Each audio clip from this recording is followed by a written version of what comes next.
I was a big fan of the Last of Us video game. It was one of the main reasons I bought a PS4, and it remains one of the best games on the platform. So I was very much looking forward to the HBO adaptation, and after one episode they seem to have got off to a good start, although there's still a long way to go.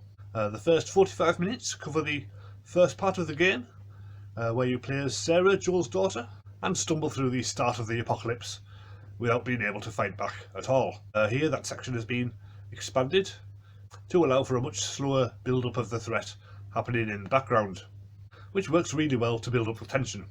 And once all hell breaks loose, the action does not let up, with a frantic chase through chaos-laden streets as airplanes crash all around. It's very similar to the same sequence in the game, but in live action it all feels so much more real. Nico Parker as Sarah is eminently likeable, and her relationship with her father feels very believable. So the gut punch engine hits hard, even when you know what's going to happen. The rest of the episode is nowhere near as intense, so it does suffer a bit in comparison.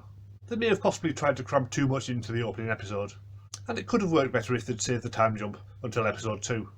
The last half hour is really just setting up the basic plot for the rest of the season, with Joel and Tess meeting Ellie and agreeing to take her out of town. It all looks great and feels very much in keeping with the game, but so far it's still a bit of a generic post-apocalyptic setting, not too far from what you'd see in the Walking Dead spin-off shows.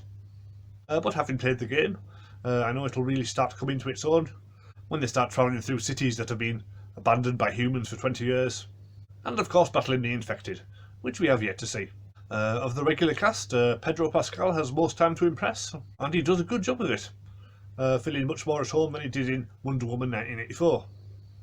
In the first half he gets to show his paternal side, while after the time jump you see that 20 years of grief and loss have made him a very different man.